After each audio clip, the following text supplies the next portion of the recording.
Attorney, may batas po ba tayo na sumasaklaw sa pangbubuli? Meron. Ito yung Republic Act 10627 or the Anti-Bullying Act of 2013. Matagal na yung batas na yan. Ano po ba ang pangbubuli? Or paano po ba natin masasabi na ang isang estudyante ay liable sa pangbubuli? Kailangan mapatunayan ng mga sumusunod.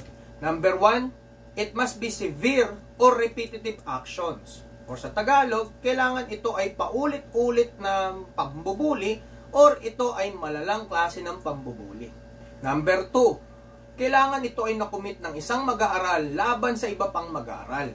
So, ibig sabihin, hindi kinakailangan na magkaklase ang involved sa pambubuli. So, maaaring ito ay mag-exist between high school laban sa elementary or elementary laban sa high school. And in fact, it may be committed from one school to another school.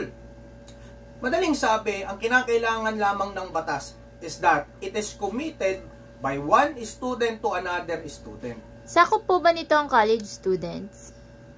Hindi. Kasi ang sabi ng batas, ang sakop lang ng batas na ito ay yung mga mag-aaral from private or public school na kinabibilangan ng kindergarten na tumutukoy sa kinder 1 and kinder 2. Elementary na tumutukoy sa grade 1 to grade 6.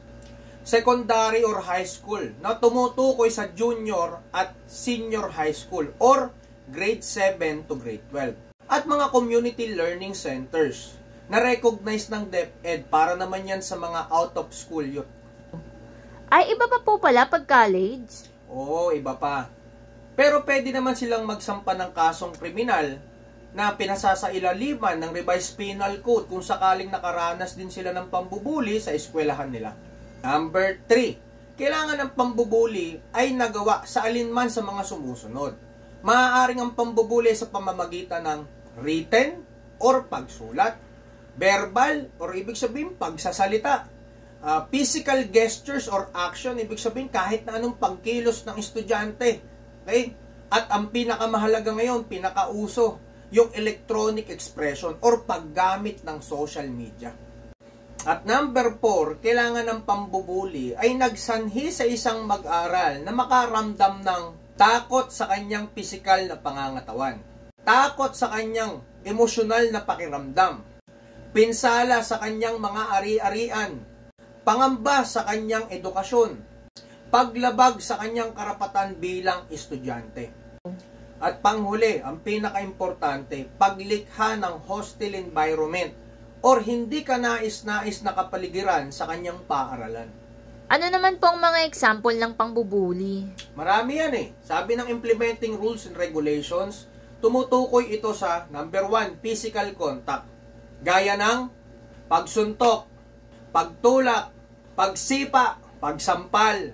Kasama na rito yung pangingiliti, headlock, pati na yung school pranks, panunukso, pakikipag-away, at paggamit ng mga weapon or sandata. Number 2, anumang pagkilos na nagdudulot ng pinsala sa pag-iisip o emosyon ng isang estudyante. Number 3, ito mga estudyante, makinig kayo mabuti. Ito yung madalas na nakukumit ng classmate natin laban sa atin na hindi natin alam pambubuli na pala. Ito yung tumutukoy sa kahit na anong mapanirang pahayag o akusasyon o paratang sa isang biktima na nagdudulot sa kanya ng pagkabalisa. Gaya ng pagdidirekta ng masasamang salita.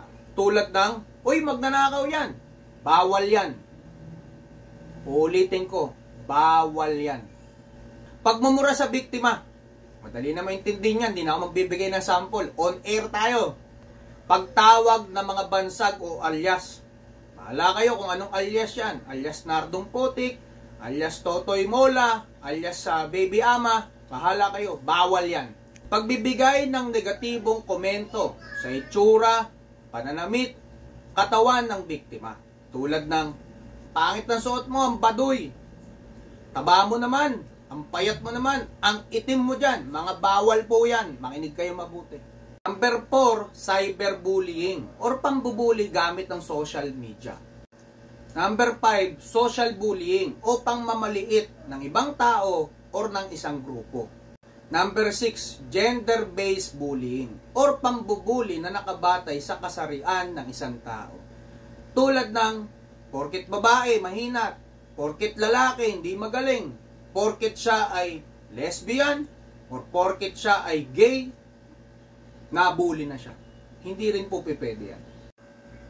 Kaya mga magulang, hinihikayat ko po kayo na ipanood ito sa anak nyo. Nang sa ganun po'y malaman natin, malaman ng lahat na bawal na pala yung mga ginagawa na ganyan. Hindi na po yan uubra, bawal na ho yan. Paalala, marami na pong bawal ngayon.